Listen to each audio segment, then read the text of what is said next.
And we're live. What is up, guys? Sean here, and I'm joined today by the two leading men from Mythinformed or Mythicist Milwaukee, Sean Fracek and Brian Edwards.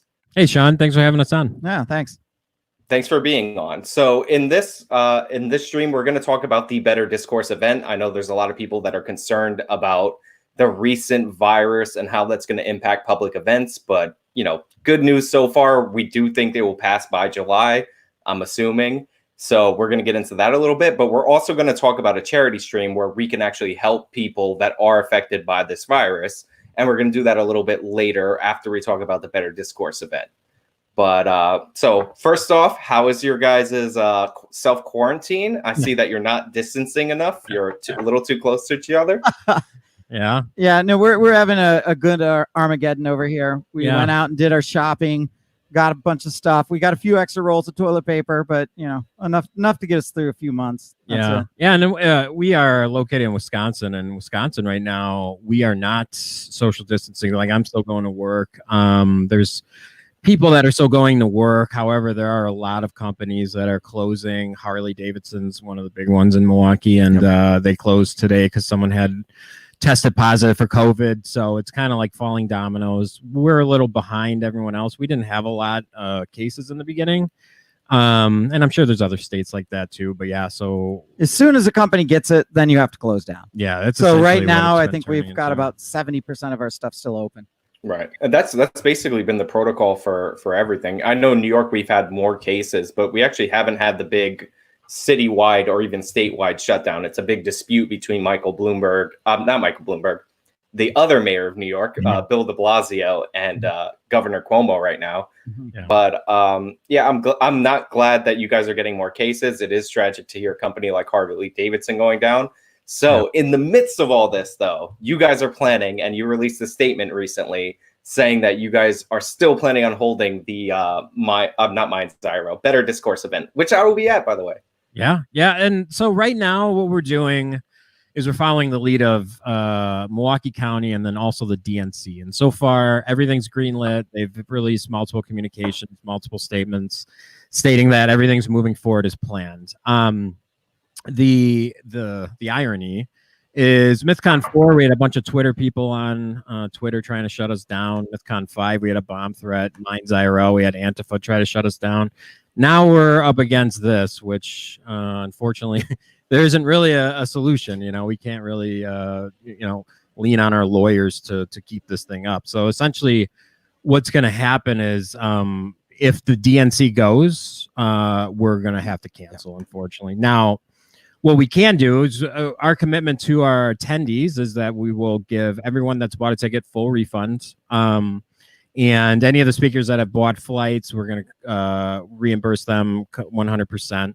And then the other commitment is that we will hold the event at a later time with the same schedule, same speakers. So, if it doesn't happen in July, it's going to happen at a later date if the world doesn't fall apart. We never run these things on credit. So we don't count on ticket sales to cover the costs. Some people that do, and if they cancel the events, they can't refund tickets, which is a terrible place to do that. So we won't. Anyone, you could safely buy a ticket now if you want to get in, but then if it doesn't happen, then you get the money back. Yeah, and that's one of the things we always say. It's like, if you don't have the capital to lose every single penny on an event, don't do it. And we've seen so many organizers, and I'm sure your audience will know some that have canceled and not refunded the ticket holders. And all it does is just it's immoral and unethical, but then also it gives all organizers a bad name, and we've never operated that way. So anytime we have an event, we assume that we're going to lose every single penny. If we don't have the capital, we don't do it. So that makes a lot of sense. That's the best way to do it. And I remember from Minds IRL, you guys had people trying to shut down your event. Obviously, this is a different scenario. But to your point about certain event coordinators like not having they're not having the funds maybe to cover it, and that influences their decision. I speculating, but I have tickets to CrimeCon, and it is coming up really soon, and they have not canceled, and they're like, we're not going to cancel unless we are legally obligated to do so. And I'm basically like I can't like in good conscience go to an event where there's going to be, you know, thousands of people when it's going to be within the quarantine. So, and then also taking a flight even. I mean, you know, that's the thing we're at right now, you know. We'll get into this. We'll probably get into this a little more. There's two sides. I think there's two viewpoints on the virus itself. But, you know, you are asking people to take flights or, you know, in some cases buses or whatever, and be in areas where they're really in close proximity to other people. So it's a tough question, you know. Right. So before we move on from this topic, by the way, I just want to say that if you guys have any questions for me or for Sean or for Brian, other Sean, not me, then you got like any of your chats or whatever, I'm going to read them in the last 15 of the stream. So it's going to be all audience questions for the last half. But before we get into that, you guys have to tell me what other speakers are coming, so that way I could tag all their names in the tags of this video and help me out with the metadata. Oh, for the event? Yes. Oh yeah, we should have probably had that up. I can tell you from memory. So we have Daisy Cousins coming. She's Australian YouTuber, commentator. She's also on Sky News in Australia. She's awesome, you know. She was there at Mines last year. Zuby, he's kind of a new face this year. Really excited to have him. Carl Benjamin, Sargon of Akkad, he's kind of been at the last 3 or 4. So we always love having Carl. Sean, obviously you're going to be there. Melissa Chen, who was just recently on Joe Rogan, she's going to be there. Peter Boghossian signed up. He's infamous for the penis hoax. He's also a professor at you're gonna have to contextualize that. You can't just drop that on people. Conceptual penis hoax, which was a hoax paper sent to kind of like these BS feminist journals. Yeah, it got published, but actually they doubled up on that, and him and James Lindsay and Helen Prucklows actually got 7 papers published in much more legit feminist journals. I think like the dog park humping. That actually got him a lot more notoriety than the conceptual penis. Yeah, Lauren Chen, one of our favorites. She's going to be there again. We love having Lauren. Rucka Ali, he's back. He was at Mines IRL last year. Graham Elwood, same way. We have the redheaded libertarian. She was there last year. She wasn't a speaker, so this would be the first time she spoke. So really excited to have her. Andrew Doyle. For those that don't know, Titania McGrath, Andrew was just on Rogan as well. So more people probably know the man behind the Twitter account now. And then we always make sure we have like the viewpoint diversity. So a lot of the people you just heard are centrist or a couple conservatives, some libertarians in there, but outside of say Graham Elwood, but Nico House, Dana Hudak, Ron Pacone, all progressives. These are people, you know, you want be Taylor Hudak. Yeah. Did you said Dana? Okay, my bad. Okay. Whoops. Yeah, sorry about that. I believe you guys also recently announced Jeff Waldorf, who's actually a personal friend of mine from before we even either of us were on YouTube, so that's actually pretty cool. Well, no, Jeff was last year's. Jeff's not at this point. It all depends on how this shakes out. But yeah, Jeff's not on the docket this year. He was there last year. But yeah, we love Jeff too. Yeah. If people start dropping, he's definitely a sub. Jack Posobiec, first time speaker. Really excited to have him. Katie Herzog and Katie Megan Herzog. Murphy, if we want to get our Pacific Northwest in there. Yeah. And Sydney Watson. Watson. She's a new person on the list too. I think that's Travis Wester. He's actually out of Hollywood. He was in Beverly Hills 90210. He was Euro Trip. He was in the movie Euro Trip, for those that are old enough to remember what that is. But I remember. Yeah, he was in Supernatural too. He's awesome. So we're kind of trying to bring the Hollywood aspect to the cancel culture panel. With that, there's it's interesting. He's talking about a lot of people in Hollywood that are sick of the cancel culture stuff. They just can't speak up, or they'll lose their jobs and opportunities. So yeah. I mean, I think we got everyone. Yeah, I think so. If we forgot anyone, I apologize, but So the whole point of the event is to hold these topics, have very viewpoint diversity on them, not have this be an echo chamber, because a lot of these events you see, they're echo chambers, or they're set up as like, so and so versus so and so. Our thing is all about having discussion, bringing different viewpoints together, and you start to see kind of where people have common ground. It was interesting last year. We had a lot of conservatives talking with progressives, and they actually agreed on a lot. And it was interesting to kind of see them. Right. I remember that panel. It was almost universal agreement between everybody on it, which was really not something you see, outside of an event like this. But what's interesting is that you guys, a lot of what you guys promote right now is viewpoint diversity and, having an exchange of ideas. But you guys started out as an atheist, like a more atheist organization, and this kind of really happened to you from what I could tell in like researching it. Like the big split in atheism is like what kind of sent you guys in this direction, if I have that right. Well, we're credited with the split in atheism. According to Conservapedia, right? There's competing Wikipedias. There's Conservapedia, and then there's Rational Wiki, which is like the left biased, like heavily biased. So according to Conservapedia, they said the organized atheist movement ended the day MythCon 4 was held. Yeah. And so initially our focus was more on the topic of religion and mythology and atheism. And we kind of came in on the back end of what I call the golden age of the new atheists. It's kind of, it's the Sam Harris, the Four Horsemen that kind of started it after 9/11. And, 9/11 happened. And then all of a sudden you started seeing all these events and speakers and people start popping up because people are actually interested in the topic of religion as a result. And we kind of came in on the back end. We enjoyed it. We liked the topic. We met some great people doing it. It was 2017 where we didn't, unbeknownst to us, Brian kind of knew this already, but unbeknownst to me, I should say, we decided to invite Carl, Benjamin, Armored Skeptic, and Shoe on Head to the event, and we didn't understand that this was a big no-no. So we did that, and we started getting harassed. Our venue was harassed. We actually had to meet with the board of the venue, which is like it is the largest theater group in Milwaukee, and we actually had to meet with their board because they were convinced we were bringing Nazis. Right. And you were bringing YouTube atheists for anybody unfamiliar with the three people you just named. Yeah, I know. And the funny that was we maybe a week or two, maybe 10 days before Charlottesville, we started getting a lot of static. Mm-hmm. But then after Charlottesville, then it just went berserk. Yeah, and the funny thing was we had the leader of Scientology's father there who speaks out against the church, Ron Miscavige. He speaks out against the church.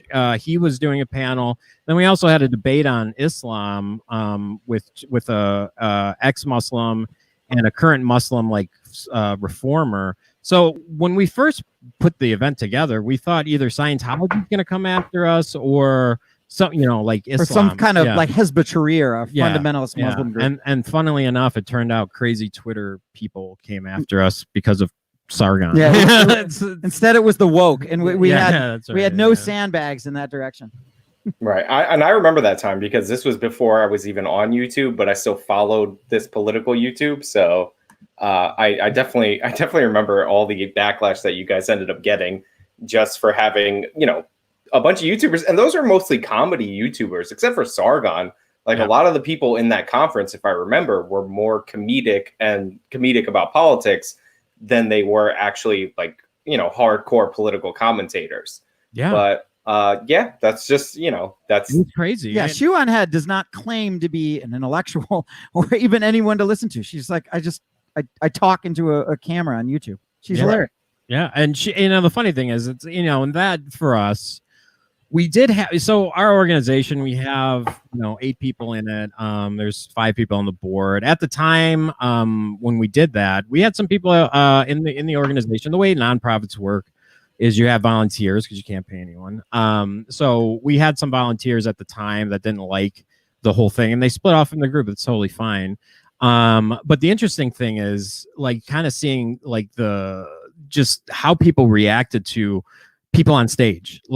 So for the rest of us, we just we thought it was ridiculous. Why can't we hear someone on stage have a different opinion than someone else. And right. so, you know, from there, we just, you know, after 4, it was kind of like our switch over to focusing more on the social politics, because we feel that's where the conversation's headed. That was the direction I was going anyways. And, you know, that's what everyone was talking about. Yeah. Like, people stopped talking about atheism, and this was the lead up, you know, to Donald Trump's. It had been elected at that point, but when we were putting together this conference, like Donald Trump's, you know, inauguration had just happened, all this stuff. So everything was talking about politics, and atheism just kind of fell away. Right. No, MythCon 4 was before Trump, wasn't it? No. That was one of the most like cancerous times for political discourse, and it's, you know, it's unfortunate. Right. It's unfortunate and kind of fortunate that your event existed in that time, because, you know, that's how you get attention. That's probably how I first heard about you guys. So yeah, and that's a funny thing. You know, we started talking to a lot of people. It was never about attention. It got to a point where it's just, we wanted to bring people to have interesting discussions, and then it turned into this thing. And, you know, the issue is, like, in the atheist world back then, and still to this day, they expect people to kind of back down when they get that type of pressure, the whole cancel stuff. Yeah. And, you know, we're of the mindset that, you know, we don't like when people tell us what to do. That was the whole thing in atheism, you know, buck the system, ask questions that you're not criticize dogma, criticize narrative, except for this specific intersectional narrative, which you cannot touch, but otherwise go nuts. Oh, and be careful when you criticize Islam too. Yeah, that's where I mean, that's unfortunately what it turned into. Yeah, I do want to get into the charity stream. We'll probably work back towards the origins and all that a little bit later, but I did get a super chat from Orange Ninja Turtle. And it's not a question. Questions will be read at the end of this. You guys can ask us anything. And we will not lie. Wink, wink. If you ask us something behind the scenes secret.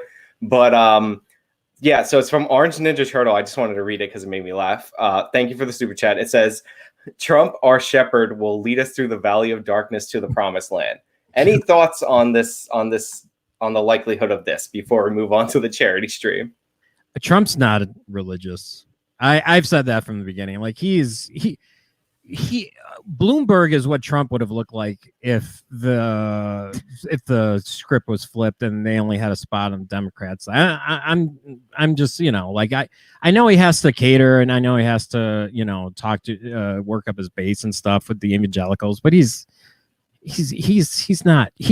He loves himself, you know. But even if he's not religious, is he the shepherd that will lead us to the promised land? The analogy is the darkness is, you know, or COVID-19 and all the economy crashing, and, you know, the promised land is somewhere back to where we were, you know, a few months ago. I don't know. I think it's tough right now, and Brian, we can have this debate now, but Brian and I, we've been debating this from the beginning, and, you know, I think there's two ways to look at it right now. I know the world leaders and, you know, countries right now are worried about those that are at risk and those that, you know, could get the virus. And unfortunately, what we're doing simultaneously, and we can talk about the stream in a little bit, is we're destroying the economy, and we're putting people in situations where they don't have jobs, they don't have food, they don't have money, and it's getting really, really bad. And my concern is this: you know, we do this 2 to 4 weeks social distancing, and then 2 to 4 weeks later, we try to go back to normal, and then it just pops back up. What do we do? I mean, what's the solution?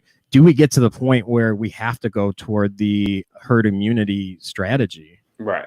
I mean, that's something we can get into, but I do want to move to the charity stream. Sure. Yeah, I do think, by the way, good policy. If he can have effective leadership, he can get us there. Let's hope we get it. Yeah. Right. But I am, just to touch on that point, I do believe that if this goes on for too long, that is going to be the strategy. But it seems like every country is kind of copying every other country. Right. So, like, we don't know. And, you know, it depends on how bad the death rate is from those infected. And it depends if we get the testing up to a point where we can actually do that. Or the vaccine, right? Yeah. Or a vaccine. I mean, yeah, or a vaccine or some kind of effective treatment. However, I do want to say that this Saturday at 10 a.m. Central Time, which is 11 American time, because Eastern time is that's not what California would tell you. Forget them. Cut them off and send them into the sea. You guys are doing a charity stream with a bunch of different creators that are also a lot of the creators that we mentioned that are coming to the Better Discourse event. And just tell us about the foundation that you're going to, you're doing that stream for, what you're raising money for. It's kind of obvious, but, and what like inspired that, and, who's going. Tags, remember.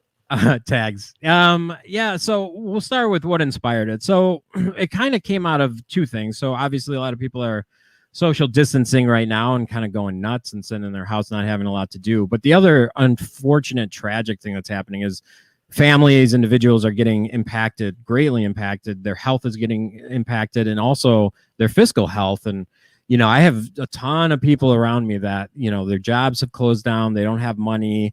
They've lost their job. My job's on the freaking on the chopping block right now. Like nothing's certain. And as we all know, Americans, like there's a lot of people around the world that don't have a lot of savings, or they don't have enough money to kind of get them through whatever this is going to be, the 2 to 4 weeks or even longer period. So the idea came out of that, and kind of looking around and seeing what's happening and saying, you know what, we're sitting on our hands. Let's do something. Let's try to help.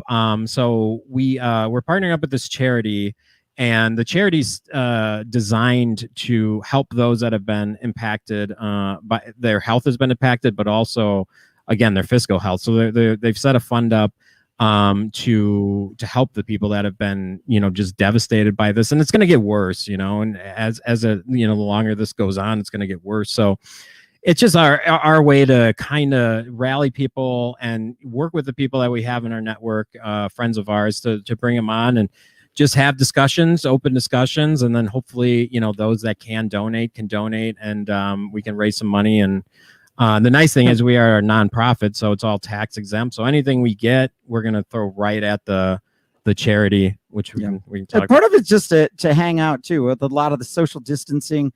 You can't do what you used to do anymore, and being cooped up inside, like, having the phone, having the internet is a good way to do it. So just to hang out with, the people where you're allowed to say what you think, what you feel, and just, I don't know, see what people are up to. Yeah, and the charity's Center for Disaster Philanthropy, and what they do is they've set up a fund that supports nonprofits. So they set up the fund, they give the money to the nonprofits that are helping people, whether it's like food directly or on the ground after floods ground, and tornadoes. Like Nashville's got hit hard not long ago too. Yeah. Right. And by the way, the links to the charity stream, the link to the charity stream is actually in the top of the description box. You guys can go over there now. It's going to be Saturday. Subscribe to Mythinformed, hit the notification bell, and you'll get the notification for when it goes up. And I already forgot the charity that you guys said. Say it one more time for me. It's a Center for Disaster Philanthropy. Yeah, Center for Disaster Philanthropy. Or CDP. Right. Yeah.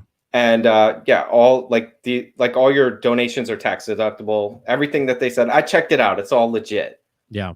Yeah, and we're 501c3. Now we are accepting the donations through the stream through YouTube. Right. So I don't know how that works. I'm not sure about this, but there might be a thing that you can designate with YouTube that it's a charity, and they might not take their cut. But we're gonna look into that. And also too, we have the link right in the description, so people can go right there and donate right to the COVID-19 fund that's set up. And I'm booked for 1 p.m. I believe. I don't know. Yeah, 1 p.m. Central. There's a schedule, by the way. They put it out. I looked at it before. I just forgot it. Oh yeah, the schedule is on if you find it's on our Twitter if you go to YouTube. But so Sean, you're going to be there. We do have a bunch of people. So Richard Carrier, Taylor Hudak, Rose of Dawn, Thomas Sheedy, Faisal Saeed Al-Mutar, Lauren Chen, Peter Bogosian. We also have Jack Petsovic, Dankula, Rucka, Carl Benjamin, Stephen Knight, The Quartering, Libby Emmons, and Mike Harlow. And we're still waiting for some other people that we're going to hear back. So throughout the day, it's going to be like organized chaos, essentially, where we're trying to keep a schedule of like, it's going to be your slot, but it's probably going to be like, we're going to be on. So it's going to be cool. We're going to get some viewpoint diversity on some stuff. We're going to just have general discussion. Right. And when one person gets crushed in an argument, it's like the battle royale. They've been thrown out of the ring. But it's for charity. And we're not coming in here. Right. It's going to be, it's not to come in and destroy anyone. It's it's going to be for charity and to help people. And I think that's what we got to get to now is we got to do what we can to help. And if you can, I know there's a lot of people that are struggling, and hopefully they'll be, helped out by this charity that, we're raising money for. Right. So.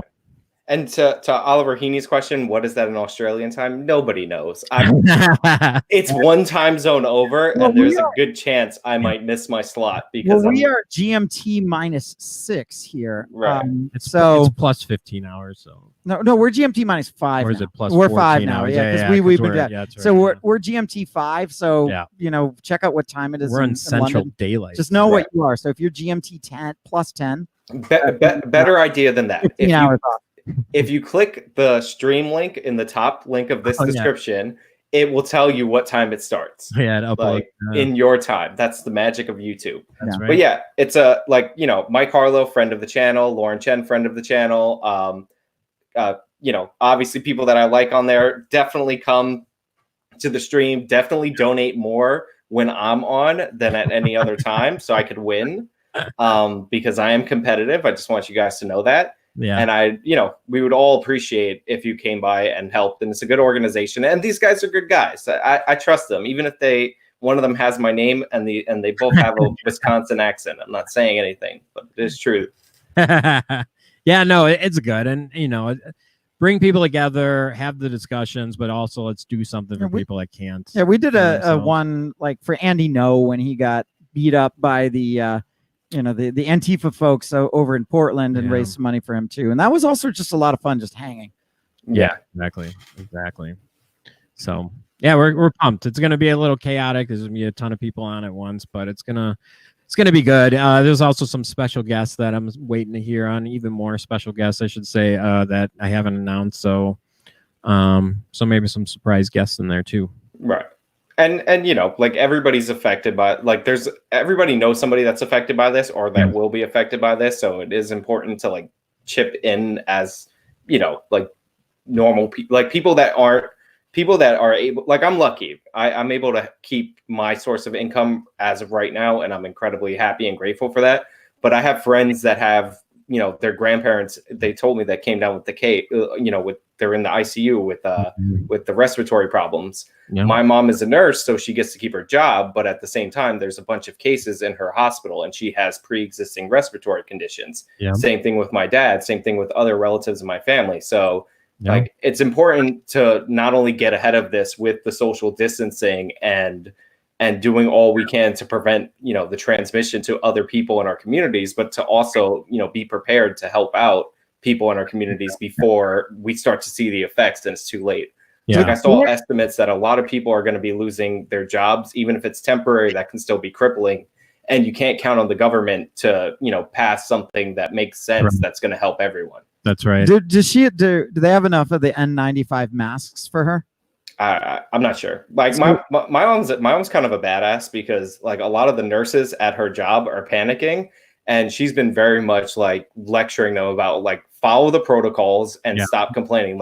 She described the atmosphere at the hospital sometimes as a panic similar to the AIDS panic, where people weren't relying on their medical expertise and even the doctors and nurses were watching the news. Yeah. So she's not she's not worried about herself. She's and I know that's a cliche, but she's actually annoyed at the other people at her job that are panicking. Yeah. And they're doing that. You can't get into a hospital right now. They have guards at the front. You have to state your business. Yeah. So you can't even go into the hospital cafeteria on your own anymore. And it's scary. And, we lived through the AIDS crisis, so we remember that. But the interesting thing with this is not only do we have that going on, we have people they can't go to work. And in Milwaukee, St. Patrick's Day is like Christmas, people are out, they're celebrating, in Milwaukee, the day of St. Patrick's Day, all the bars and restaurants were shut down. I mean, that just doesn't happen. So all the servers,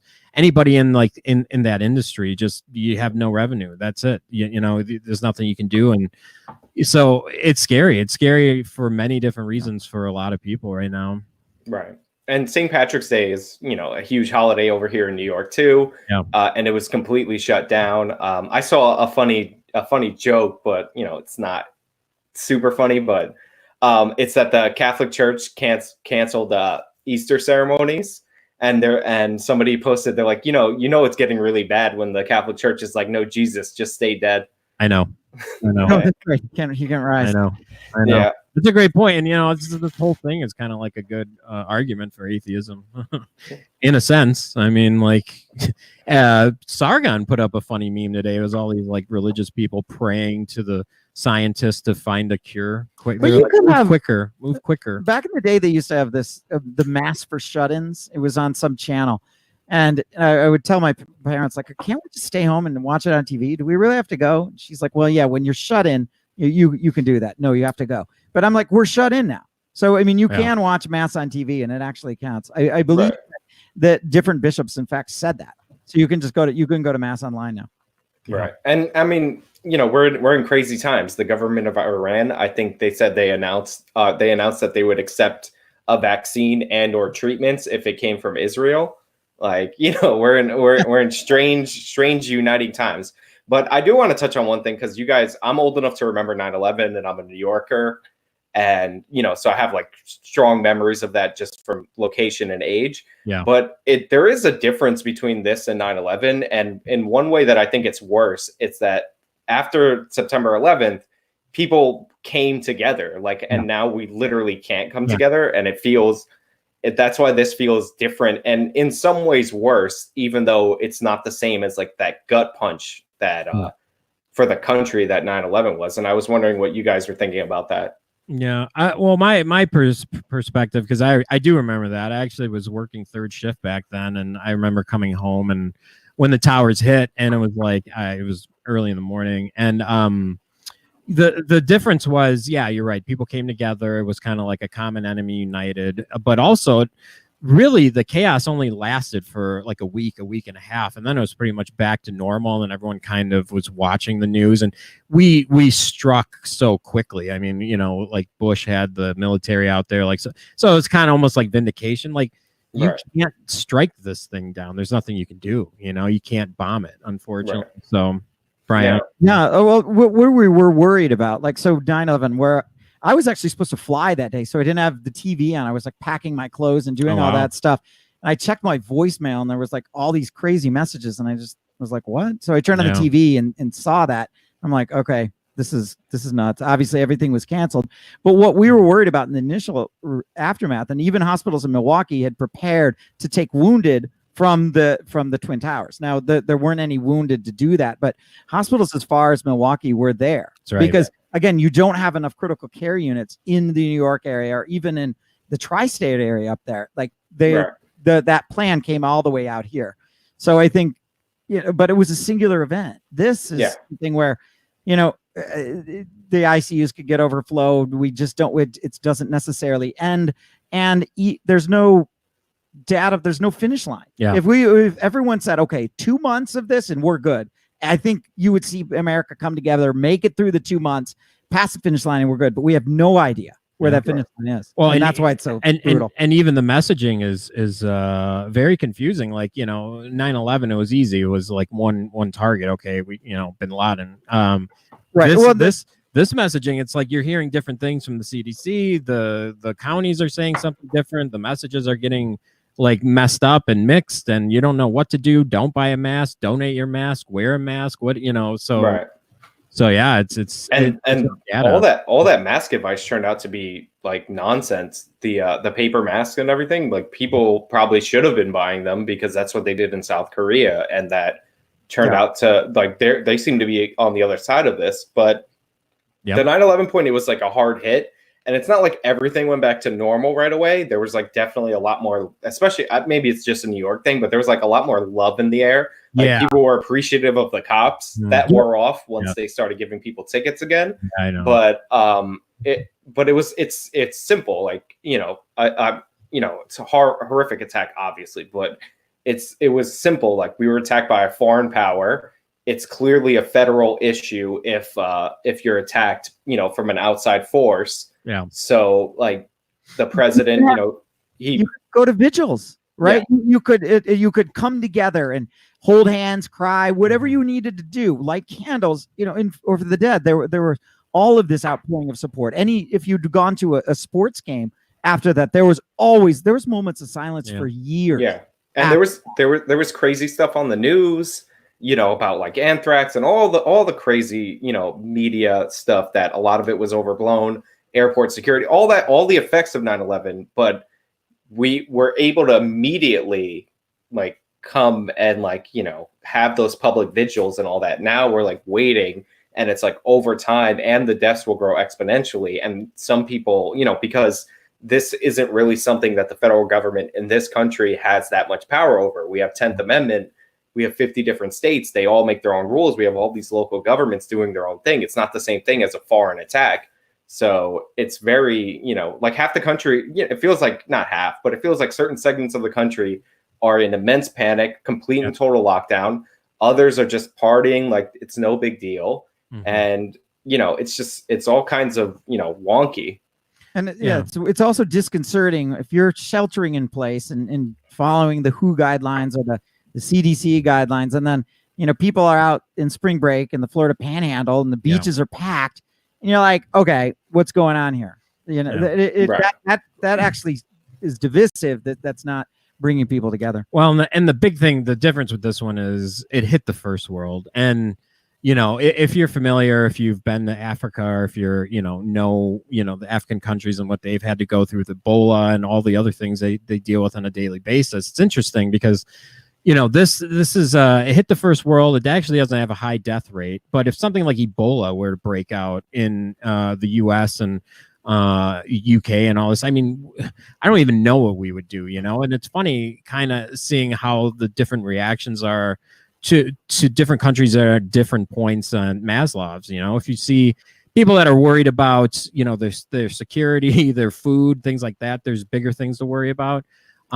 This is not that big of a deal, but it took us down a couple notches on the Maslow's hierarchy. That's why Brian and I are actually talking about this before, like the identity politics, all that craziness, like all the stuff that people typically bitch about when things are going good. A lot of that's going away. Like no one really cares because there's still some. Oh, there's plenty because right. Trump's not allowed to call it the China virus because that is somehow racist. But again, it's my position. Most people in America don't give a shit about that. Most people in the first world don't care about that aspect right now because they're worried about themselves, their jobs, their food, their money, their family.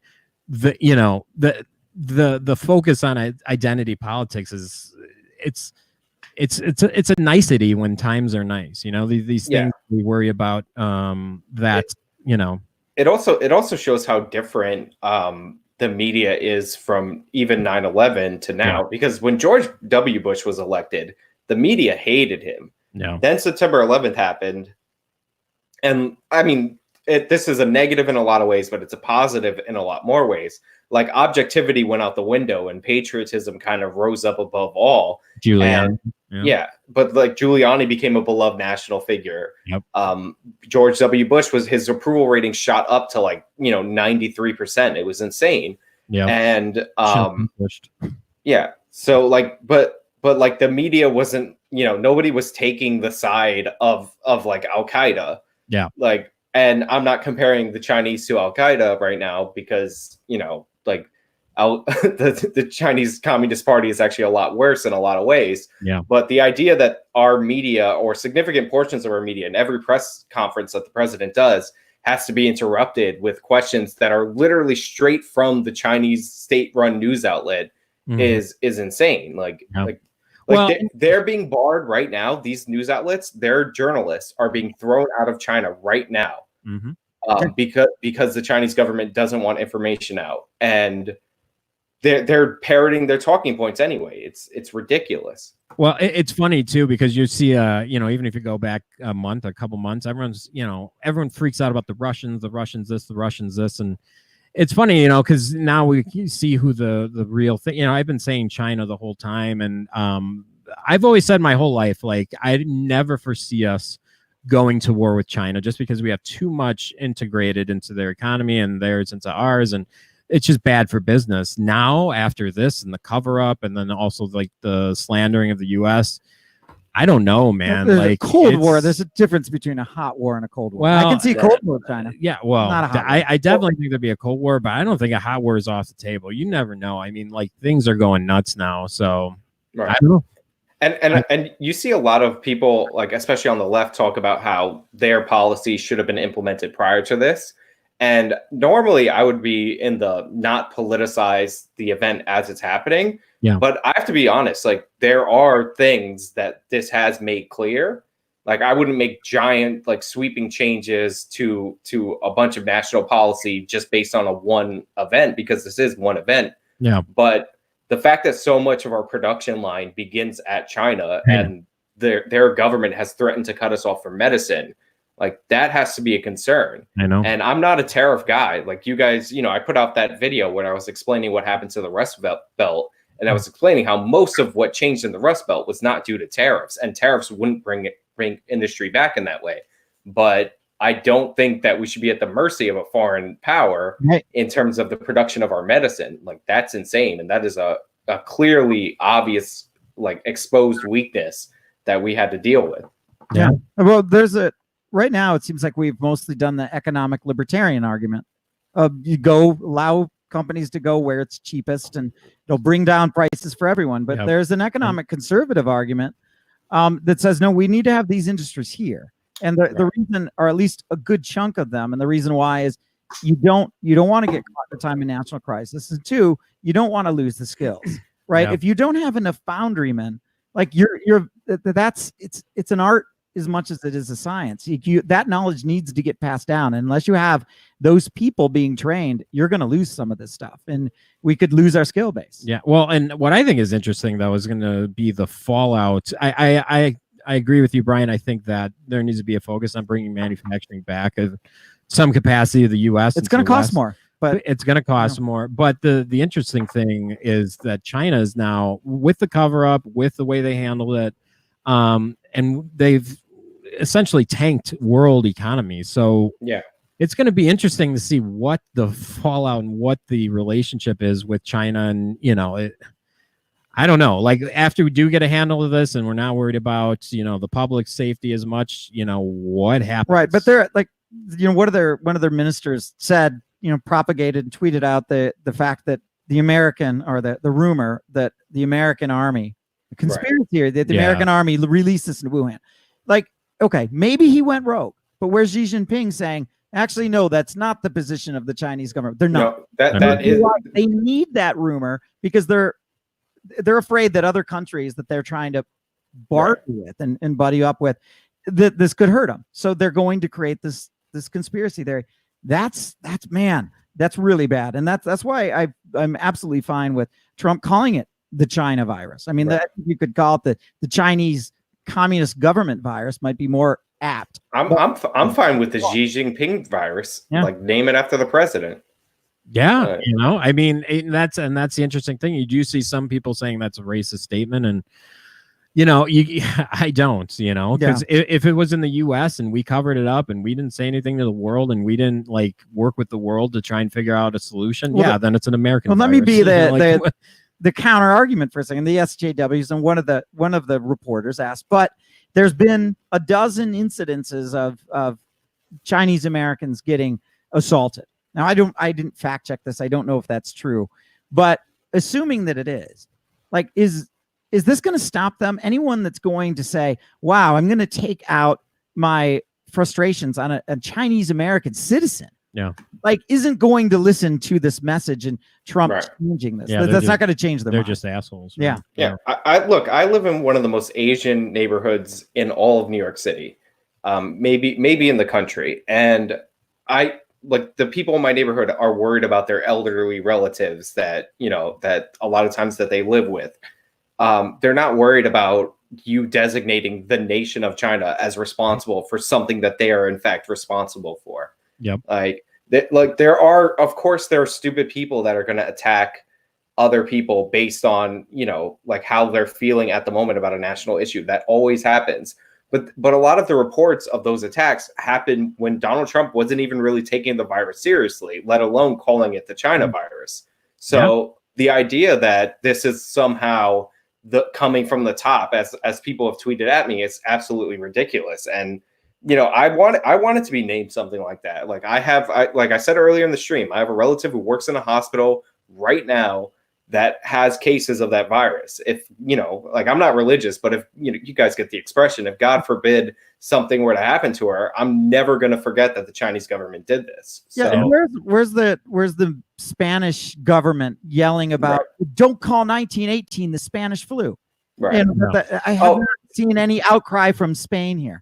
Oh, and so two things about that are actually amazing. Number one, if you look up where the Spanish flu originated from, it's likely China or France or England. So it's not like they've been taken on the chin for 100. Spain, right? Huh? It was first documented in Spain. It was first documented in Kentucky, I believe, on a military base. Yeah. Okay. So like they've been taken on the chin for 100 years, completely undeserved.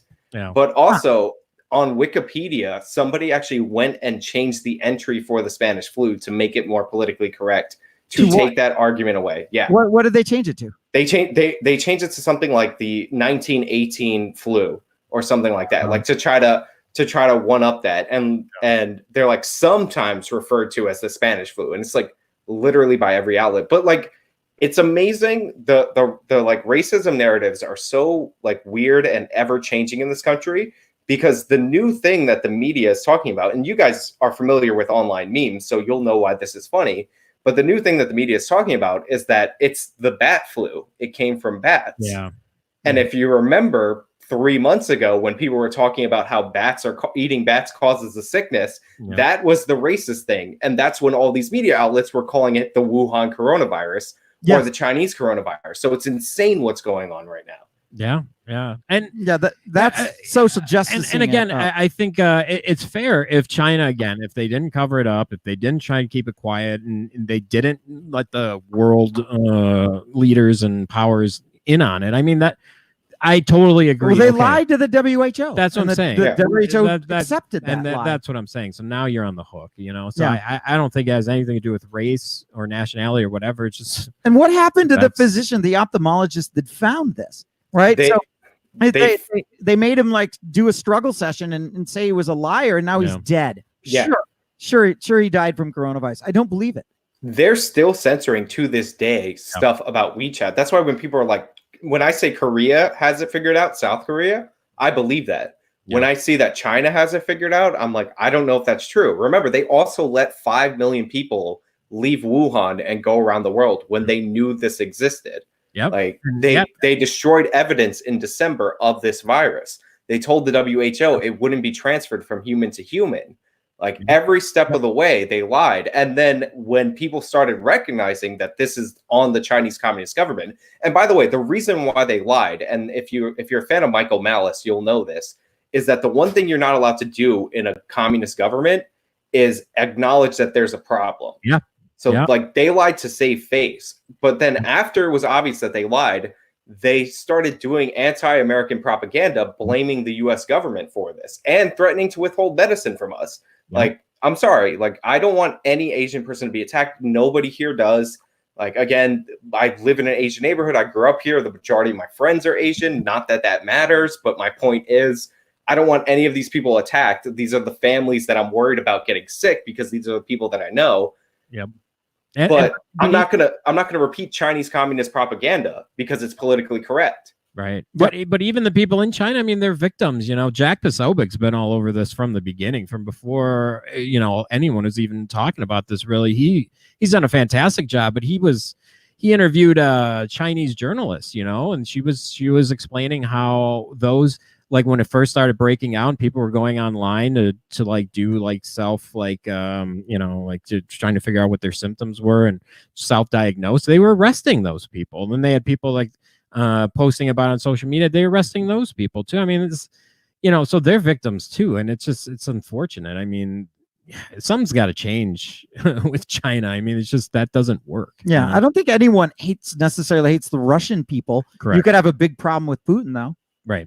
And like by the way, the Russians are amplifying it. And also the other thing I want to add is that the Russia gate, due to their meddling in our elections, is based on them buying a bunch of Facebook ads that were like broken English, Like they got shared almost no times. I know. The Chinese, like this virus that came from China that the Chinese government lied about may have thrown off the primary elections for the Democrats in the last 3 states that went. Like the weird turnout numbers, like the pollsters not showing up. Like you guys know me, I'm not in the Bernie Sanders got rigged or it's rigged against Sanders or whatever camp, but there's a legitimate case that that election is like a complete joke, because it is. And that's on, like the people who didn't decide to delay it, but also where the virus originated from. Yeah. Right. I think Louisiana, Ohio delayed it, and Georgia delayed it. But did they have record turnouts in Illinois or something? They had like a lot of early voting. Okay. That led to that inflated turnout numbers, but there was like a county, I think there was like a precinct or a county in Illinois that normally, even on like the most off year local election that nobody cares about, has like 10,000 people show up. Yeah. Has at least 30,000 people show up. They had like 10,000 people show up. Like, and the funny thing is too, politics is a luxury too. And, I think the biggest impact is going to be the economy, the unemployment rate itself. We're looking there. Trump's team is saying 20%. Brian's thinking more. I'm thinking more. I mean, these are numbers that I don't think we've seen them in our lifetime. No. What was the depression? Into the 30s, 30%. So, I was in Egypt when their unemployment rate was at 50%. And you want to talk about just people living on the street begging for money. I mean, it's a sad situation. And, screw the freaking election. Like we might go back to, like, I remember government cheese and powdered milk and, like that it's an interesting thing, because our generation, I think, is the most ill-equipped to handle this, because we've had it good for so long, to now have to go back to, really, buckling down, watching your pennies, like repairing things, not just buying things. Like it's going to be really, really interesting to see how long this lasts and how deep it's going to go. Right. Yeah, it's insane. Working is half the battle. FDR knew this. They were getting to the point where unemployment numbers were high enough, and you're going to run up against the R word, right, for revolution. And the worst, if you got a hungry unemployed person, they're idle too. Mm-hmm. So I mean, all you have to do is think about how mad you are. So I mean, that's you can disagree with them all you want on some of the. Right. The welfare state, but he got people working, which means they're not idle. You stayed off revolution. I have issues with like FDR, but to your premise that right now the goal of the government should be to get people working. Right now, the goal of the government has to be to just keep people sustained, because in reality, no government intervention is going to fix the fact that people aren't leaving their homes and doing anything. Like, I don't worry about pumping up the stock market. If you're in the stock market, I would personally advise you, as somebody who's not a financial expert, but after hearing from the experts, to not sell off your stock. You only lose money if you sell off your stock. Like, there's nothing wrong with the underlying economy. It's just the fact that nobody's outside. So I would hang on to that. Like, Warren Buffett, they asked him how much money he lost during the Great Recession. And he said nothing, because I didn't sell any of my stock. I bought more stock. So when it rebounded, I made more money. So this is liquidity, right? Yeah. So in 2008, one of the problems was there was no money to be had. You couldn't get it. So there were hospital projects in Milwaukee that were slated for right on this time, and they got moved back about a year and a half. Capital because they couldn't get the loans. Right, the money that's every these industry. Were good loans, right. But it just didn't exist. Yeah, now it's all uncertainty. No, but the thing is, no one's going to take a loan in this kind of uncertainty. That's every industry. That's capital buys. That's hiring. That's everything. People are going to be freaked out. They're not going to want to. Your suppliers aren't going to have demand. You're not going to be buying anything. Your customers aren't going to be buying anything from you. It's no one knows when this is going to end. Yeah. And what I really hope the Trump administration does is lay out a plan. So, okay, how long do we need to shelter for? Does everyone need to do it? Okay, yes. How many? 9 weeks? Okay. Now what's after 9 weeks? Yeah. Like what happens when it comes back? Right. And what if this event fails and we get a second wave, right? Singapore may be getting a second wave. South Korea may be giving a second wave. Singapore, here they were gloating. Yeah, so they may be. This interesting. Right. Well, I mean, I think they're defeat, and then just say, all right, we're going to do our best to protect the high risk people, but everybody has to go back to work. At least those that still have jobs. But I think the Singapore new cases, to be fair, are from international travelers. But at some point, that's because here's the thing. Let's say Singapore let's cut themselves off and still be healthy. Yeah, that's the thing. Say we go 2-4 weeks, 4 months, whatever. It's completely gone in the U.S., right? We have no cases. It's gone. As soon as we go back to business as usual, you're going to have people coming in the country. You're going to have people leaving the country. I mean, how do you stop it? Right. You know, I think that's where a lot of people are kind of like leaning toward that. It's going to suck that people are going to die. No one wants to sound like an asshole, but like what you can't, how can we isolate ourselves and still maintain, our livelihood? So the chatters are making me laugh because they're like, buy stock in toilet paper and toothpaste.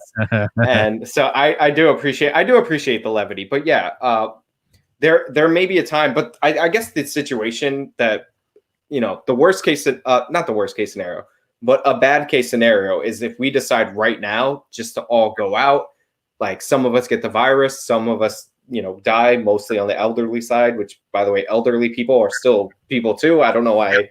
There's like people celebrating. They're like, like a lot of the people, younger people who support a candidate that appeals more to younger people are kind of celebrating a little bit that fact. But like ridiculous. Let's say we do that, and everybody right now is rushing for a treatment or a cure. Let's say we do that because we don't want to be inside for 6 weeks, and then in 8 weeks there's a treatment that comes out that totally could have prevented those deaths, or a vaccine. So there's a lot to consider. I wish more countries were experimenting so we could see what works better. I agree. And the UK did it, and they got shamed, and Denmark was doing it for a while. And I think the from the beginning, I thought the best strategy was, look, we have to try and stay business as usual. Brian's argued with me on this. A lot of people have, but keep business as usual for those that are not at risk. For those that are at risk, those are the people that we have them self-isolate, and those are the people we give the stimulus to. If you're over this, or if you have this whatever, the people that are at risk need to be the ones that are segregated, and we let it burn through. But I don't think you can keep the virus away from them. I think it will get to them. I think it's going to get to them now, though. That's the thing. I mean, what we hope to do is the strategy, at least as I understand it, is that we give me the number. Let's say it's 2 months. So we do this self-isolate for 2 months. Yeah. One of the problems is we don't have enough ICU space. Right. So one of the things you can do in the emergency is convert operating rooms into ICUs. The main they've done that at my mom's hospital. Yep, because the reason why you can do that is because anesthesia, for general anesthesia, has a ventilator. So that ventilator exists, so then you just kind of use that as a makeshift ICU room. You could also do this at ambulatory surgery centers that do general anesthesia. You could see them possibly be overflow ICUs. But either way, they're thinking, we don't have enough. So we brought in the boats, so the U.S. military has brought in the hospital boats. They have some. We need to ramp up ventilator productions. I mean, be a ventilator salesman, be in that might be hiring right now. We have to get that capacity increased, and then we should be able to let back enough people will be sick. As long as we have enough critical care, we're going to get sick. Some people are going to, we can deal with it. So if as much as the social distancing is important, we need to be getting updates on how this expansion of critical care is doing. Mm-hmm. I mean, I like daily updates on that, because if we dropped the ball on that, we did all of this for nothing. Yeah. And China, I don't believe anything they say ever, but they said they should have a vaccine by next month, which is interesting. They also don't have the regulations we do. They can just do live testing on people because they don't care about their people. And so it's going to be really interesting to see. But they have a very lax FDA. In times of national emergency, they can do whatever they want. Well, a lot of the problems with the testing apparently has to do with, like a bureaucratic, what measuring contest between the FDA and the CDC. Yep. But to your point about flattening the curve, the whole point is that there's a fixed line of how much ICU beds we have, and this the virus is going to come up like a curve, and you're trying to keep that virus curve underneath that line. And we should try to raise the line too by building more. But there's a limit to how much you can raise the line. Like, you know what I mean? It's not, we can do those temporary hospitals, but we're not going to get a lot of them. There's 300 million people in this country. Like, so yeah. So like, that's the idea. So that seems to make sense. I think that we might get to a scenario where herd immunity might make sense, but we're almost at an hour. And I do want to say that we're going to be answering your guys' questions soon, but I will let you, you guys finish your thought. I'll let Brian chime in on this. He shared something interesting before the show with the testing as far as the 2%. Oh yeah. So one of the problems as this test comes out, the test is not 100% accurate. It does have a 1 to 2% of error, so it will give false positives in 1 or 2% of the cases. So we're actually going to be, once the testing ramps up beyond a few million, we're actually going to have more false positives than we are total cases, which is very interesting. What do you do? And this is going to screw things up. It becomes bizarre, and the 2% of the people may, I don't know what to do with this. The numbers are going to get weird. Right. Yeah. I mean, I don't know, but we'll see. Yeah. All right, so we're what you call. We gotta answer some questions eventually. Cool. I did promise that. There are some super chat questions that I'll put on screen, and we'll go through those first. I'm gonna be looking for questions in the normal chat too, so you guys better keep them interesting and ready. Watch none of these super chats be questions, just as a heads up. So Orange Ninja Turtle for $5. You can't hurt me with your labels of racism because I am racist. Oh. Time for a hot war with China. I mean, thank you for the $5. I'm telling I know he's joking and stuff, but I'm telling you guys, like, that could be the next. I'm not saying it's going to happen. I still think we have too much vested in them, but man, out of all the times in my life, I'd say, okay, maybe there's a possibility. Now's the time. Right. Sadly. Okay. I don't think so. I know you don't. No. Yeah. Not a hot war, changing up how we view the global economy. And even if we don't have to move all production within the United States, maybe to a nation that's not a hostile foreign power. I'll say this, though. I mean, we went to a hot war with Iraq and Afghanistan how many people in 9/11 died? Was it 3,500 or so? 3,500 or so. This is going to kill millions. So I'm just saying, just throwing that out there. I mean, China's a nuclear power, so we're not, like that's not going to happen. Thank you. Thank you. Awesome. Let me get to the next one, and I'll let you guys finish it up because Crappy at Life, who's been supporting the channel for a long time, says Sega Genesis is better than Super Nintendo. Stay safe, man. That's not a question either. But after you guys finish your thoughts on the Cold War, I disagree with that. Super Nintendo was better because. It had Mario Kart, so Sega went out of business. It's true. I never played the Sega Genesis, so this is what Sega. So this is what I don't know how much time we have on this, but this is what Sega did. Sega was too good, and they were too ahead of their own time. They actually created a lot of the technology that the stations like Nintendo and the other ones utilized after. I mean, they were the first ones with the CD. They were the first ones with like the sports focus. They actually had a lot of innovation. They just couldn't hold it together. There was the DeLorean, a video game. Yeah. They try to do online. They try to do online gameplay before DSL was even a thing. So that's pretty impressive. But Super Nintendo is better. Mega Man X. First of all, the only video game system I actually play right now is my old Super Nintendo. Mega Man X, Super Mario World, Super Mario RPG, Legend of the Seven Stars. One of the most underrated games. That was so underrated. That was a fantastic game. They tried to redo it with like Paper Mario, but that was fantastic. That was a fantastic game. And there's exclusive characters in there because they did that game with Square. So yeah, as I say, even the Final Fantasies were, the American versions, Final Fantasy 3. Right. Yeah. All right. So okay. So Orange Ninja Turtle. This is not a question again, but I guess I'll try to make it into a question. When our Lord and Savior Trump bestows onto me his government check, I will literally dance and Okay, he says that when he gets his government check from Trump, he's going to go to the gun store. Yeah, and that's actually an industry that's going to be booming right now, and that's one thing we really didn't bring up. Crime is going to start going up, and it's going to be sad. And I've lived in Chicago and those areas where crime was always a thing, and you're in New York, Sean, and man, when people are hungry and they're desperate, man, it's a really ugly situation. Guns, people are buying guns. I lost the question somewhere. Oh no, here we go. I found it. So Joshua Justiano has been, I don't even know if I pronounced that right. Too bad. To deal with it. He's been asking the entire stream what our favorite breakfasts were. Breakfasts? Yes. Well, what, Cocoa Pebbles? I think he said cereal. Cocoa Pebbles are delicious. Oh, cereal. Yeah, I think Cocoa Pebbles are the go-to. It's funny for me.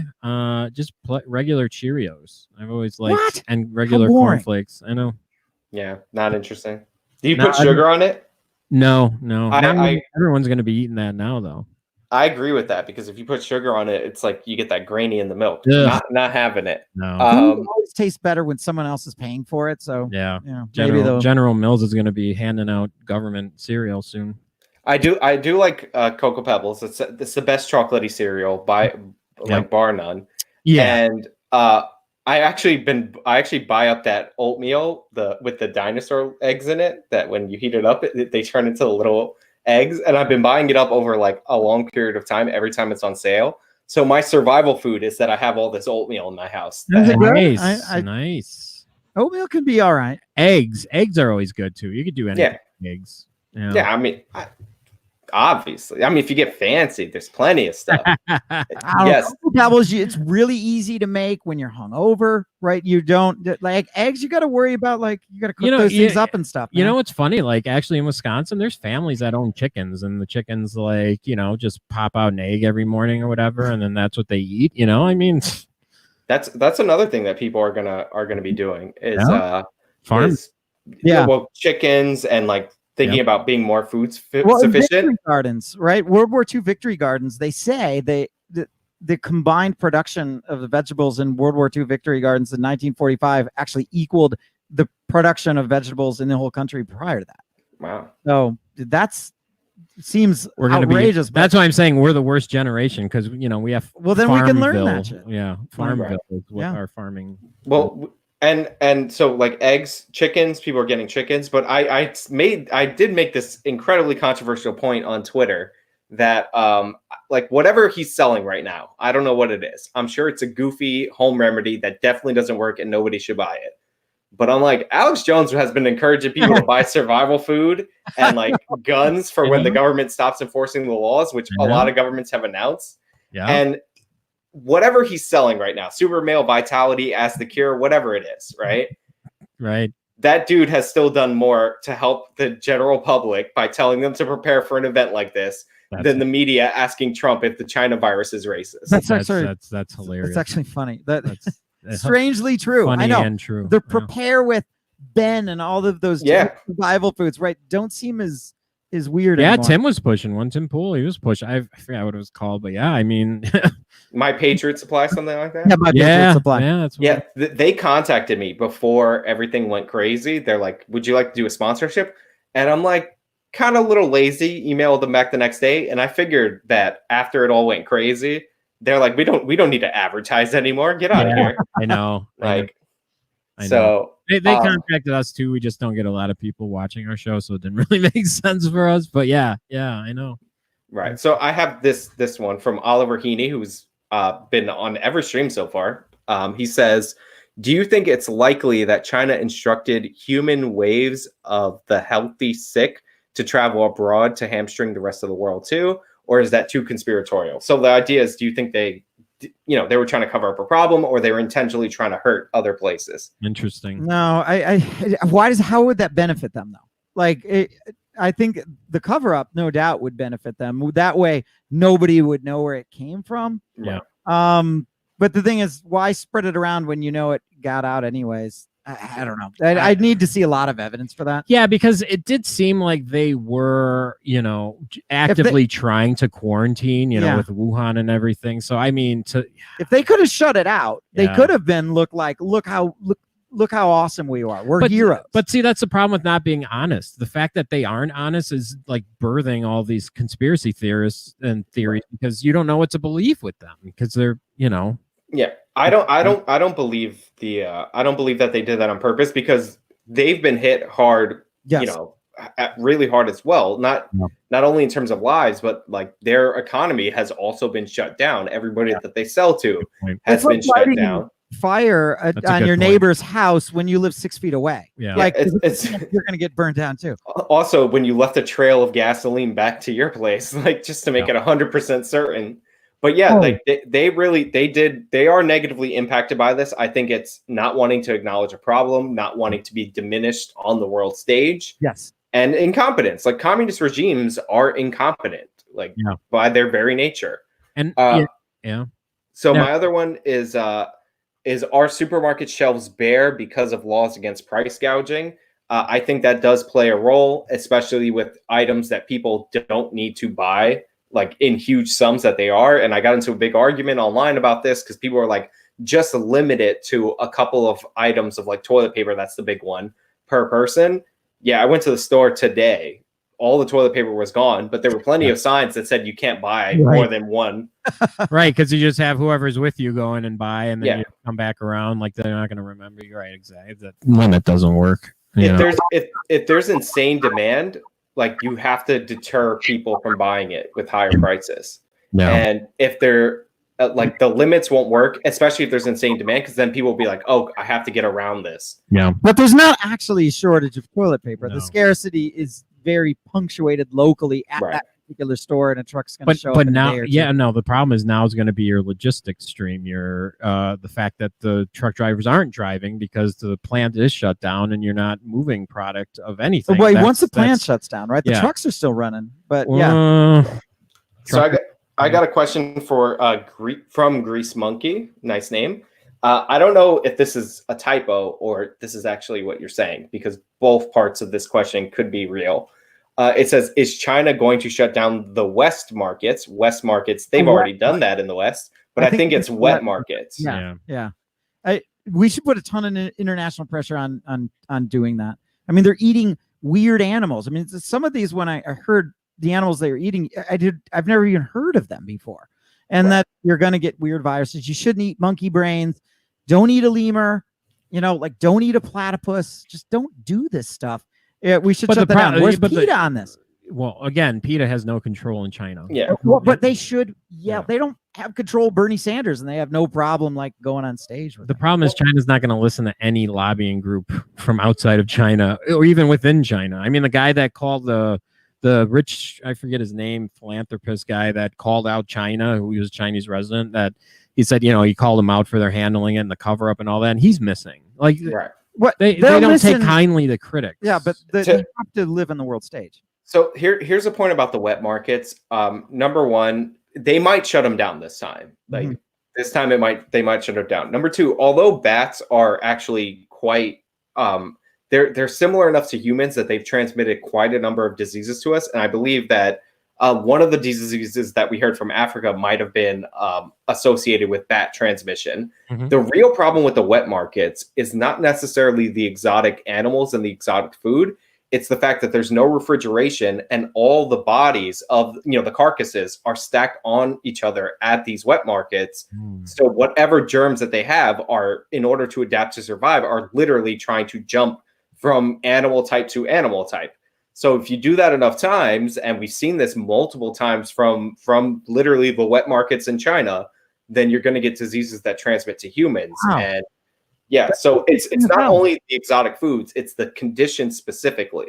Yep. Wow, that's cool. I didn't know that. That's and we have strong regulations in the U.S., but even in New York, there's a certain amount of percentage of rat poop that can be in your hot dog. It's like it's a small percentage. But I mean, can you imagine what it is out there? I mean, they don't care.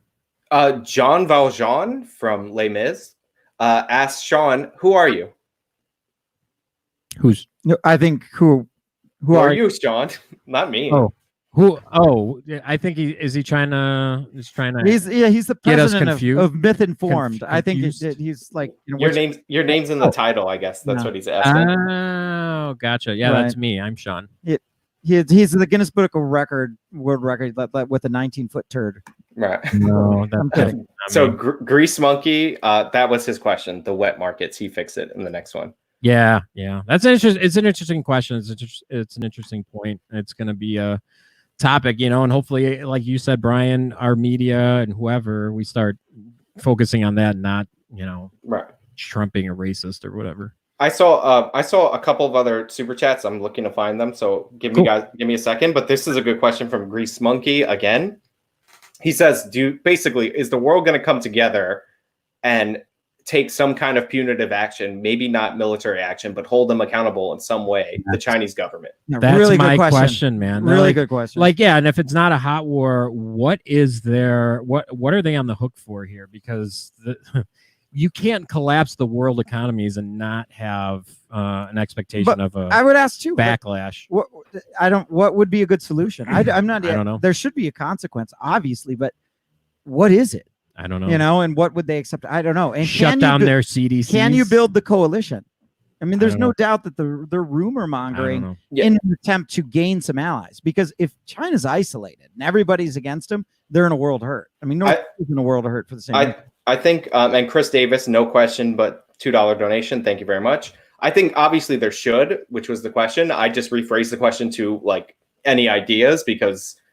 I think we all agree that's a no-brainer. Of course, there should. I think there has to be some actions taken against U.S. industries that for locating there. I would way rather have if you're looking for a country rising out of poverty with about 1 billion people to do business with, there's a way friendlier country right next to China. It's called India. Yep. So I would really try to, work with the nation because look, some of our labor is going to not be, some of our manufacturing, a huge chunk of it is going to be from outside the country, but we can incentivize that to happen in India. And by the way, India is already like the country that's going to be the next big country because their population speaks the language of business, which is English, way more than the Chinese do. Maybe that's your punishment. That isn't this formal sanction and some kind of like what we would do with Iran, but rather a shift in a lot of us and a lot of our allies towards India and away from China. Yeah. Right. Oh, so I have the Chris Davis who sent another super chat back to back. Thank you very much. But this one has a question or a statement. AJW. Oh, was AJW ahead of his time, like Alex Jones warning us to watch out for hands? Oh, okay. I think was it PJW, Paul Joseph Watson? No, he's saying AJW because the channel is Actual Justice Warrior. So I used to do this thing in videos where if somebody was moving their hands when they were talking, I would slowly zoom in on their hands, and then I put hands on the screen because some people are hand talkers. I thought it was funny when I was editing my videos. He thinks I was warning people ahead of time to wash their hands. Oh, okay. Or well, maybe you were trying to preemptively heal them too. Well, after I predicted the Biden thing, which I even went on your show, which by the way, I watched the whole thing. I got to give you credit. Yeah. But I even went on your show and I'm like, yo, Joe Biden is the guy. And which by the way, their channel is linked in there. Also linked to the charity stream, all that. Just plug in all the plugs. Go to the description. Yeah. But yeah. Yeah, I gotta give you credit. That's an impressive. I was with you on the Biden thing. I said this so many times. We have too many baby boomers to vote in a socialist candidate. I'm surprised no one was talking about that because that was such a bad word for them for decades. It's like if we voted in a Bin Laden, like something that really affected our generation. Well, I think it's not necessarily it is older people for sure because older people vote more than younger people. But again, it's Black Southern Democratic primary voters. And I'm not like a genius. The reason I knew it would go down this way is because everybody was focused on the DNC, but the real reason Bernie lost in 2016 was he did terrible in this demographic of voters. And that's where Biden was strong. And as long as Biden's support, even when he dropped nationally 8% in the polls, as long as it didn't drop among that demo, I'm like, this guy's got it. Yeah. There was the whole idea of the fourth state firewall. Just seemed like I don't know. You're running on electability only, and you're not looking electable. Yeah, but I thought that people would drop him. The word socialist is so scary to 70 million eligible voters lived through it for 3 decades. And the other lane was clogged too. I didn't count on the other people getting out so quickly, and that Bernie could still win a plurality because the rest of the vote is split in the moderate lane. That was in my original prediction, though. No, that's to say, I didn't see that. You nailed it. But if Warren is the VP, because I said that she wouldn't back Bernie, if she's the VP for Biden, then that's it. I'm going to Vegas with everything.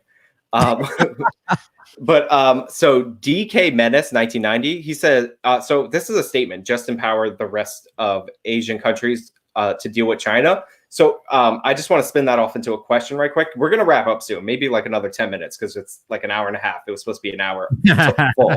But do you think, because this empower other Asian countries, do you think that we're going to see the return of the Trans-Pacific Partnership?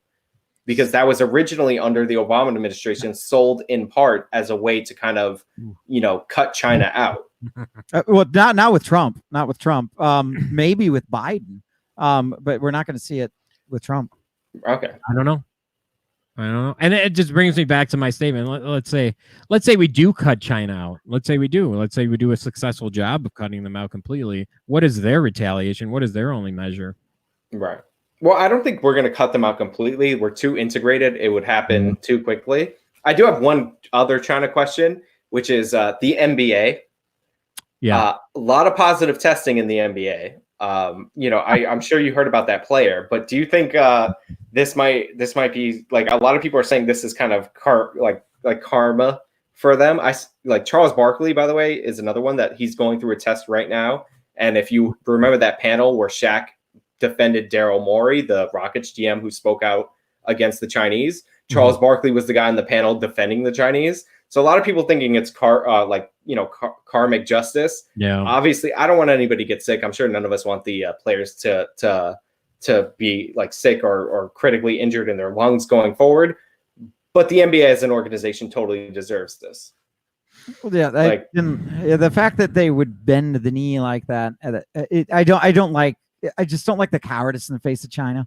I hate that. It's China, it's Hollywood too. I mean, South Park actually did a really good job on all of this, Disney. And I mean, that's the thing. Like when you have an economic power like China that is funding your industry, it's hard to talk shit about your partners. And they have done the same thing with Saudi Arabia, right? Yeah. Would they say, we're going to cancel the WNBA because it doesn't follow Saudi dress codes for women. Right. No, they wouldn't. Like at some point, you got to put your effing foot down. And by they deserve this, I mean not that players deserve to be sick, because before any of the players were sick, somebody the league shut down. Like they deserve to have their season suspended. Like in my opinion, I see what you're saying. I just, it sucks. I mean, you see, the problem is, they weren't so damn weak. I agree with you, Sean. The problem is, again, you have to think about the innocents. There's the people working. Just the people that were in the stadium having to wipe everything down while the NBA players are sitting in their mansions. This. Those are the people that you got to worry about. They don't have a job now. They don't have revenue stream, and all of the local economies that, this is kind of meta, but there's a restaurant that started because the Pfizer Forum was built. It's called the Social, and it's closed its doors. It might be going out of business because the NBA, is canceled for the year. So there's so many people that rely on it, unfortunately. So you never. You're right. There's too many like for lack of a better phrase, down ballot consequences to that. Yeah. So I revise, and you've moved my position. Hey, I think the NBA executives deserve some financial pain, but you're right. Like if they rear end a manure truck, yes, that's cosmic justice. I'll give it to what's his face, Shark Tank. He actually, he did say he is going to pay his employees. It's if that's a stand-up guy, that's awesome, And actually, the big NBA Bucks player, the popular Giannis? one, Giannis, he's donating like $100,000 to the staff to keep them, So we need to see more of that, And Gobert and like what he did was incredibly dumb in hindsight. The guy who was coughing on everything, he's pledged to donate a bunch of money for infecting his players and maybe some of the media. Yeah. Oliver Heaney says that he's giving me some highly deflated currency. Guys, we're gonna wrap up soon. I know I saw one more. This question is for Sean. I don't know which Sean. Sure. If I donate $5 to the feed for starving children, to feed starving children in the blighted streets of San Francisco. Oh, it's should I? I can't believe I missed that word. I was like, this doesn't make any sense because I skipped over a word. He's like, should I donate $5 to feed starving children in the streets of San Francisco or use it for this super chat? Oh, yeah. Interesting. I mean, you already did. Yeah. San Francisco. I was there for a conference back in the fall. Obviously, donate to the starving children. I don't. I saw a lot of homeless people. I didn't see any starving children on the street, but I saw a lot of poop. Yeah. And there was a lot of mentally ill people out there too. There's starving it wasn't children just in every city. Homeless, but right. I mostly saw adults, but it's a little wild. I mean, I just give you like more of an insight into like, real life. I mean, one of our board members, he's a principal in Milwaukee, and literally, and I'm sure a lot of the audience knows this, but literally the school shut down. But what they had to do, because these families rely so much on the lunch that they get, the school lunches that they get, is they have to set up a place where the families, even though the school shut down, can come in and get their bag lunch just so they can have lunch for the day. I mean, it's sad. And that's, and people want to paint those that are worried about the economy and all that as cold and heartless. But man, there's, we're talking about people that are going to die from the virus. There's going to be a lot of people suffering and potentially dying just from, now going below the poverty level. And, right. There's a lot of support. Like that's the same is true for New York. Like one of the reasons why they were so hesitant to shut the schools, like the K through 12 schools, is because they do double as services for the poor. And I want to spin, since nobody's asking questions because my audience works like that, I guess.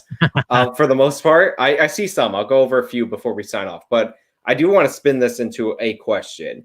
Sure. So we're gonna see, because there's large homeless populations and they literally can't quarantine at home, they're living in tent cities. Yeah. We're going to see what the impact of a lot of these homeless policies are. Do you think that after, if there's especially if there's large infection rates among the homeless and among people who've come in contact with the homeless in the coming weeks, do you think we're going to see a change in San Francisco, in Los Angeles, in these counties that have kind of just, Skid Row? It might actually be. I'm gonna actually say yes, because the reason why they're not doing this is out of this social justice concern that's overblown for this.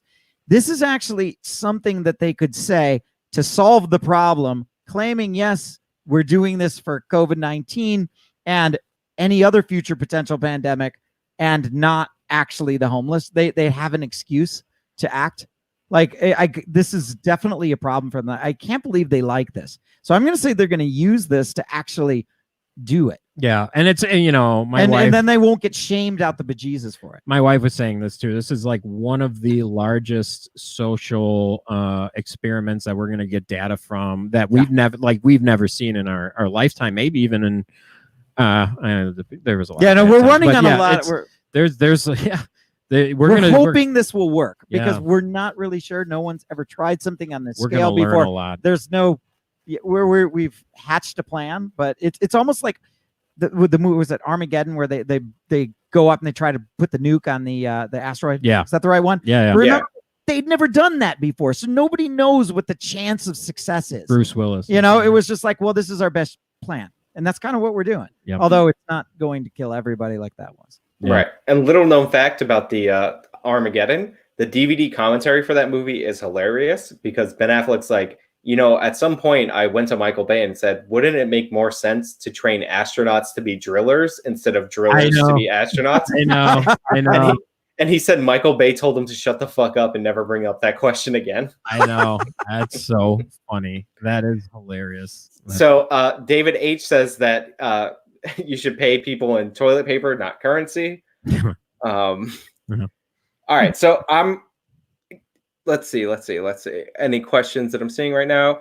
Okay. Where is the after stream party, Sean? The after stream party which is also a charity stream, is this Saturday. Yes. It's at 10 a.m. Eastern time, 11 a.m. Central, or do I got that wrong? 10 a.m. Central to 10 p.m. Central. Got it. 10 a.m. Central to 10 p.m. Central. It's a charity stream. We're raising money for the victims of COVID-19, not just the people who get sick, but the people who lose their jobs and have like all these other financial problems. I'm going to let them describe it because I was trying to make the transition smoothly. So guys, go ahead. Yeah, it's again, it's about bringing people together, creators that you guys like and know and love, and journalists and commentators. Just bring them together, have some discussion.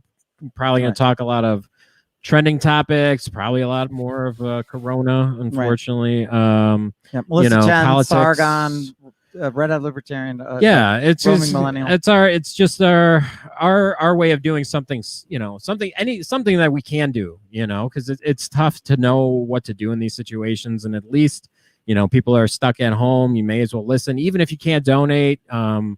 Listen, because hopefully YouTube pays us out, and then we can donate that money to the even as just well. And is a stall to social distancing, because it's tough.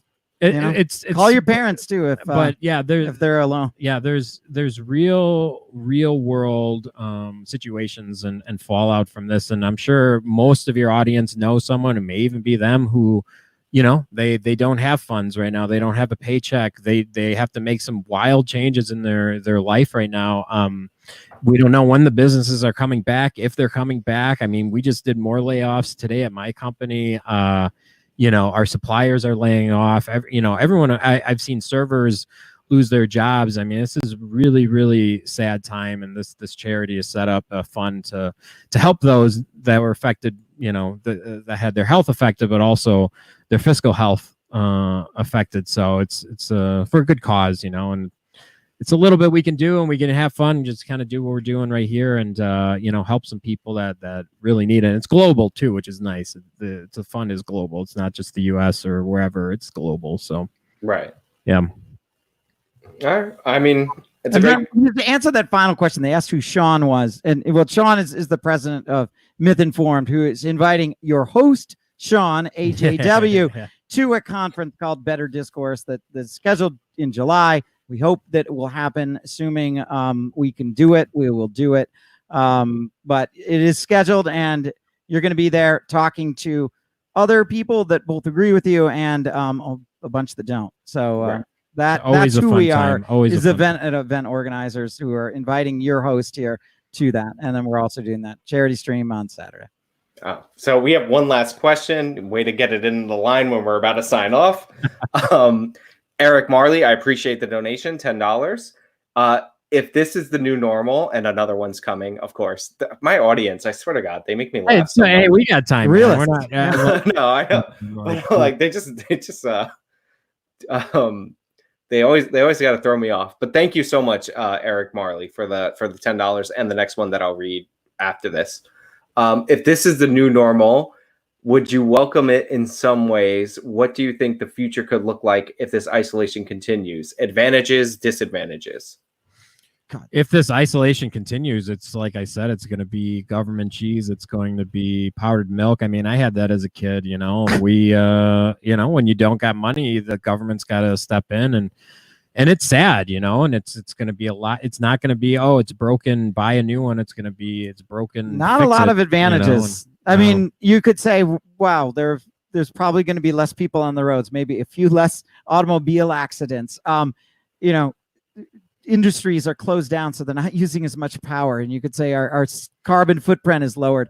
But these are all, tiny positives in this stack of negatives that is, unfathomably high. Yeah, I think one of the things that is an advantage, because we've been talking a lot about the downsides of this a lot, and so I think one of the advantages, something that we could learn from this and use going forward, is a lot of jobs can be done remotely that are not being done remotely. Like I know somebody that works at a law firm, like a real estate law firm, and she's working right now. Like she's working from home with a laptop that they gave her, and it's an old company laptop. Oh, yeah. So a lot of places that have like brick and mortar locations are going to be able to do this virtually, and some of them are going to say, you know what, it makes a lot of sense, especially in a big city where I'm paying outrageous rent for office space. Assuming we get through it, right? Assuming that we, so if the question assumes that we get into it the other end, if we're kind of in and out of social distancing forever, we're poor. And I don't see really anything. But the other is telemedicine. Supply chain shuts. HIPAA, the HIPAA laws have pretty much stopped telemedicine. So they've cut those so you can do that. This is something healthcare has actually wanted for a while, but you can't with HIPAA. There's just no getting around it. Yeah. So I think I like that. I agree with Sean. Like there's silver lining that people are learning new skills. I mean, there's people like right now, illegal PR marketing, like those businesses are booming because they're trying to figure out how to react to this and messaging for companies. And but it's interesting, like even people within those fields have to be taught how to use Skype at home, how to do all these things. So it's interesting. Yeah, you're right, Sean. It's funny, like when you watch sports now or any actually television shows that rely on in-person guests, they look like really bad, like YouTube live streams, which is kind of funny to me. I noticed this the other day, and like you'll see some people have no idea because their background is like terrible. It's just like a plain wall or whatever. It's so weird seeing like how these big budget shows are kind of looking like YouTube live streams. It's really, really interesting. I think that cough cough, John Oliver, cough cough. His comedy does not work without an audience. Cough cough. Right. That's very true. The cough is the new screen. Well, you can always put in the laughter track, which everyone will. Yeah. Well, I was coughing not to be insensitive, but to like point out who we're all talking about. Yeah.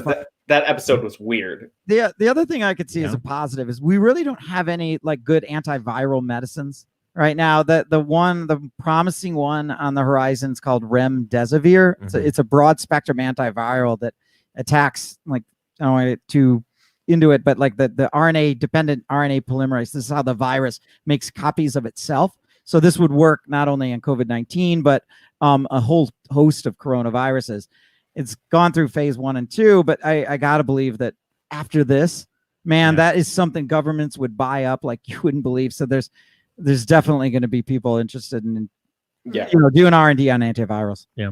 Look, I don't think the isolation is going to continue forever. Even if we don't find a solution for the virus, eventually we're going to be like, how many people are dying because of the economy, like getting shorted? Like this kind of isolation is not going to work. We're a social species. Like it's not going to work for a long term. So like eventually, like people are going to come out, and we're hoping best case scenario, the virus is significantly dissipated or there's an effective treatment or a vaccine. But like the advantages are like, remote work. Yeah. People don't need to be in stores like we talked about, remote medicine. Also, I think one of the things that has to come out of this is the repealing of certain regulations around building hospitals. Like there's a requirement, and you should check if it's in your state, called a certificate of need requirement that a lot of states have. And basically hospitals or medical providers have to prove that they won't compete with other hospitals or medical providers. And that's a bad regulation just to have in normal circumstances, because that prices up medicine. And we're all, in political debates 3 weeks ago, we're all talking about how to get healthcare down. But now when our ICU capacity is lower per capita than other countries that, are completely understaffed what they need to be to deal with this, that's significantly more of a problem. Yeah. Yeah. The other problem is staffing. Just because you have the ventilators doesn't mean you have the ICU staff. So that problem is complex. I mean, I can see that the hospital codes, it's probably in some ways it's good, some ways it's bad. But you're right. The red tape that's in the way of this is a big problem. It's a big problem. And so the reason why a lot of the tests couldn't be made, a lot of the big university hospitals had their own tests ready to go, but weren't allowed to use them. This is, there's a lot of these regulations. When they say Trump is cutting all these regulations, like a lot of them need to be cut. A lot of them do. This is actually a good thing. I mean, it slows things down. Obviously, if somebody goes, you don't want any regulations on capitalism. No, of course you need regulations, but there's certainly too much. There's some that are safety, and then there's some that are just a hindrance. Yeah. Oh, by the way, the second one that Eric Marley sent, thank you for the $10, was a duplicate. Same question. Oh, so cool. I thought it was two. I had one last thought for your audience, and this is something that kind of came to my attention today, and we're starting to see it more. It's interesting now because the normies are engaged. Typically, it's like the political nerds like us that talk about a lot of this stuff, but it's interesting seeing like the normies get engaged in this because it's such a big deal. And one of the things that one of the pieces of misinformation that's coming out is the virus is a hoax, and it's just the media that is perpetrating this. Your audience should talk to like those normies around them, explain to them why that's not true, because that is something that's picking up steam weirdly right now. So there are hoaxes associated with this situation. The Chinese blaming the U.S. military. The idea that it is a hoax is actually a hoax, ironically. Yes. But yeah, you should do the distancing. You should do everything in your power to follow the advice of medical professionals. Yes. But it's not a new world order thing. It is. Yeah. It definitely is not. It's not the media trying to freak us out, right? A little bit worried that we said the virus is and then a H word, and then that's going to trigger the YouTube algorithm to come at us, but it's all right. It's happening. I know it's happening out there. It's weird. I didn't think that was gonna. And again, it's just like more for the people that aren't like the normies, as we call them. Weird. It's just a weird situation. Yeah, it's one of the problems with trust and people not trusting the media. That's like true. the social trust disintegrating. This problem. Then it's really hard to act socially. The more homogenous a community is, the easier it is to get collective action. So it's one of the reasons why that's why we are doing Better Discourse, to try to create more pluralism, to extend those lines of trust, because we really need them. Yeah. Right. And that's why we're still doing the event as of right now. Obviously, if you end up getting a ticket, they've already said that something goes wrong, they'll refund the purchases for the tickets. Absolutely. You would find them and all that information on betterdiscourse.com. You guys also send out emails like to alert people of yes. Oh yeah. Updates and all that. So and like Twitter, yes. Yeah. And if something happens where it cancels, we would just but we say Eventbrite, we have enough money to and cover everyone. Yes. There are conference runners that rely on ticket sales in order to it's a terrible rent practice. the event. Yeah, that's a terrible practice. Yeah. We always refund people who want a refund. Yes. Or in this case, if you did have to cancel the event, everyone would need a refund. Yeah, exactly. Right. So it's still July. It's July 11th. That's it. Yep. I almost gave out my fly-in date. But it's July 11th, right ahead of the DNC. You guys have said that you're basically going to parallel what the DNC. Yeah, we're going to follow with the help of the medical authorities and what they're doing, and then what the DNC obviously does, we're not abiding. We're not on their radar as much as the DNC, obviously. Yeah.